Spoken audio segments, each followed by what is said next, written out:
அனைவருக்கும் வணக்கம். இவ்வுலகில் போற்றப்படும் முன்மாதிரியான தலைவர்களில் ஒருவர்தான் ஏபிஜே அப்துல் கலாம். அவர் பற்றிய ஓர் தெளிவூட்டல். ஏபிஜே அப்துல் கலாம் இவர் 1931ஆம் ஆண்டு அக்டோபர் மாதம் 15ஆம் திகதி இராமேஸ்வரத்தில் பிறந்தார். ஜைனுலாப்தீன் மற்றும் ஆசியா அம்மா என்றோருக்கு மகனாக. இவர் கல்வி, ஆளுமை, தலைமைத்துவம் போன்றவற்றில் சிறப்பு தேர்ச்சி பெற்றவராக திகழ்ந்ததோடு பல்வேறுபட்ட சேவைகளையும் வழங்கி இன்றைய சமுதாயத்திற்கும் ஒரு முன்மாதிரியாக காணப்படுகின்றார். இவர் சென்ட் ஜோசப் கல்லூரியில் 1954 இயற்பியல் துறையில் இளங்கலமானி பட்டம் பெற்றதோடு 1995ஆம் ஆண்டு விண்வெளி பொறியியல் துறையில் முதுங்கலமானி பட்டத்தினை பெற்றார். அதன் பின்னர் DRDC பிரிவில் விஞ்ஞானியாக இணைந்து கொண்டு சிறிய ஹெலிகாப்டரை வடிவமைத்தார். அத்தோடு இவர் இந்திய விண்வெளி ஆராய்ச்சி கூடத்தில் ISRO உடன் இணைந்து 1980ஆம் ஆண்டு SLV-3 என்ற ராக்கெட்டை பயன்படுத்தி ரோஹிணி என்ற துணைக்கோளை வெற்றிகரமாக விண்ணில் ஏவினார்.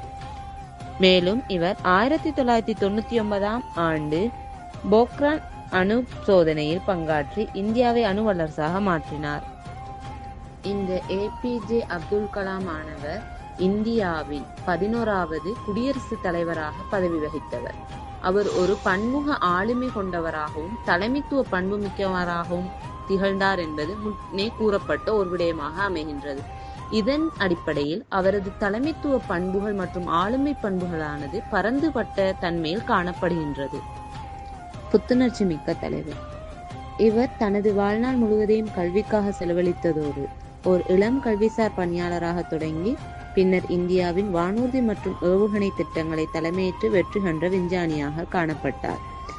இவர் இந்தியாவின் குடியரசுத் தலைவராக பதவி வகித்த காலகட்டத்தில் இருந்து இன்று வரை பல்வேறுபட்ட ஆளுமை பண்புகளையும் தலைமைத்துவ பண்புகளையும் வெளிக்காட்டிய நபராக திகழ்கிறார்.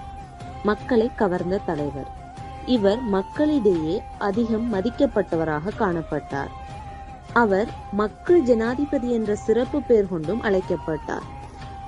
இவர் தனது வாழ்நாள் முழுவதும் எளிமையை விரும்பினார். மக்களோடு நெருக்கமாகவும் பழகினார். அவர் பள்ளிகளுக்கும் கல்லூரிகளுக்கும் செல்லும் போது மாணவர்களுடன் தொடர்ச்சியாக பேசுவதோடு அவர்களை ஊக்கப்படுத்தியும் வந்தார். இவர் மக்களிடையே தனது பல்வேறுபட்ட நற்குணங்களை வெளிப்படுத்தி வந்துள்ளார். நோக்கம் மற்றும் தீர்மானத்துடன் செயற்பட்டவர். இவர் ஒரு பொறியியலாளராக தொடங்கி பின்னர் தனது வாழ்வில் பல்வேறுபட்ட திருப்புமுனைகளை சந்தித்த போதிலும் அவர் தனது இலக்கை கைவிடவில்லை. அதாவது அவர் இந்தியாவை விண்வெளி திட்டங்களை உருவாக்குவதிலும் இந்தியாவை பெரிய வல்லரசாக்குவதிலும் உறுதியாக இருந்தார். ஓர் தலைவருக்கு இலக்கானது மிக அவசியம் என்பதற்கு இவர் எடுத்துக்காட்டாக அமைந்தார். முன்மாதிரியான தலைவர். இவர் இளைஞர்களுக்கு கனவு நாயகனாக விளங்கினார். அவரது வாழ்க்கையும் கருத்துக்களும் இளைஞர்களுக்கு ஊக்கத்தையும் உந்துதல்களையும் அளித்தது. இவர் இளைஞர்களை பார்த்து நீ முயன்றினால் நட்சத்திரங்களை பறிக்கலாம் என்று கூறி அவர்களை ஊக்கப்படுத்தினார்.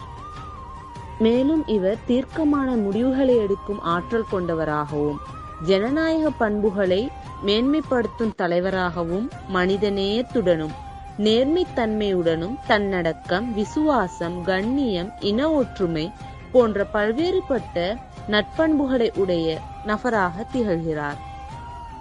இவர் பல்வேறு துறையில் ஆற்று பெற்றவர். அதில் அக்னி சிறகுகள், இந்தியா 2020, எழுச்சி தீபங்கள், பறந்தது ஒரு புதிய குழந்தை போன்ற நூல்களை எழுதி எழுத்தாளர் என்ற சட்டத்தையும் தன்வசம் வைத்துள்ளார்.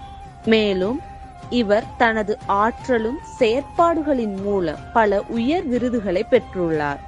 அவர் பெற்ற விருதுகளானது பத்ம பூஷன், பத்ம விபூஷன், பாரத ரத்னா போன்றவற்றை குறிப்பிட முடியும்.